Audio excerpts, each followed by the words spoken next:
Technical महेन्द्रमा तपाईहरुलाई स्वागत छ। आज म तपाईहरुको लागि एकदमै दुःखद कुरा लिएर आइसकेको छु।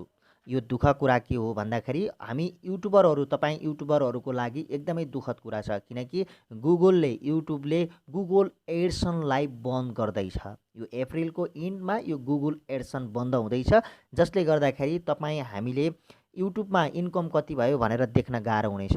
त्यसको लागि एकदमै दुःखद कुरा छ। अब कसरी तपाईको युट्युबमा युट्युबर हुनुहुन्छ र युट्युबमा तपाईको इन्कम कति भयो भनेर कसरी हेर्ने त्यसको बारेमा आज म तपाईहरुलाई जानकारी दिन्छु। त्यसकारणले तपाईले यो भिडियो अन्तिमसम्म हेर्नु होला। यदि तपाईहरु नयाँ हुनुहुन्छ र टेक्निकल महेन्द्र च्यानललाई सब्स्क्राइब गर्नुभएको छैन भने आज नै गर्नु होला। नयाँ र ताजा लेटेस्ट एन्ड्रोइड फोन र हामी युट्युब ल्यापटप र डेस्कटप सम्बन्धी हामी टिप्स एन्ड ट्रिक लिएर आउने गर्छौं। आज पनि लिएर आइसकेका छौं। निकै नै दुःखद कुरा हो। एड्सन अब तपाईको एड्सन के हुन्छ, जल्द नै एकदमै छिटै नै तपाईको एड्सन तपाईको बन्द हुँदैछ जसले गर्दा तपाईले मोबाइलमा तपाईले चाहिँ एड्सनबाट तपाईले युट्युबबाट अथवा गुगलबाट कति पैसा कमाउनु भयो भन्ने कुरा तपाईले देख्न सक्नुहुन्न। त्यसको लागि तपाईले अब के गर्ने कसरी हेर्ने भन्ने कुरा म तपाईलाई आज सिकाउँछु।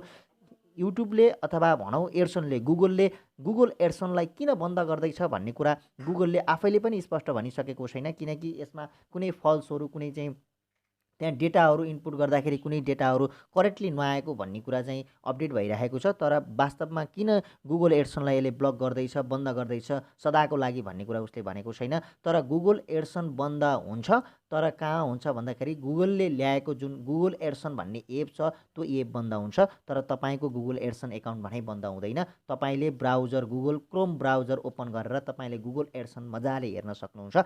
यो देखिने तपाईले चाहिँ यतिन्जेल मोबाइलबाट कति इन्कम आयो दिनमा कति आयो भनेर हेर्नुहुन्थ्यो भने अब त्यो हेर्न सक्नुहुन्न किनकि गुगल एड्सन एकाउन्ट एपलाई अब उसलाई गुगलले ब्लक गर्दैछ बन्द गर्दैछ सदाको लागि। त्यसकारणले अब तपाईले गुगल एड्सन युज गर्नको लागि ब्राउजर नै खोल्नुपर्ने हुन्छ। यदि तपाईले ब्राउजर युज गर्नु भएन भने गुगल एड्सन तपाईले युज गर्न सक्नुहुन्न। त्यसको लागि अब तपाईले यसमा गुगल एड्सन पहिले तपाईले चाहिँ आफ्नो मोबाइलमा डाउनलोड गर्नुभएको छ भने केही महिनाको लागि चाहिँ त्यो चल्न सक्छ तर त्यसपछि नितान्त त्यो के हुन्छ डिसेबल हुन्छ युज गर्दैन। तर तपाईहरु निश्चिन्त हुनुहोस् तपाईको गुगल एड्सनलाई केही हुँदैन। तपाईको गुगल एड्सनको एप मोबाइल एप जुन एन्ड्रोइड छ आइओएस एप छ त्यो चाहिँ अहिले टोटली बन्द हुँदैछ तर तपाईको गुगल एड्सनको एकाउन्ट बन्द भएको होइन। तपाईले गुगल क्रोम ब्राउजर मजाले खोलेर तपाईले त्यसलाई अपडेट गर्न सक्नुहुन्छ हेर्न सक्नुहुन्छ नयाँ फेदर्स हेर्न सक्नुहुन्छ। त्यहाँनेर निकै नै अपडेट गरिसकेको छ गुगल एड्सनले। त्यसको लागि तपाईलाई यो टिप्स एन्ड ट्रिक यति नै।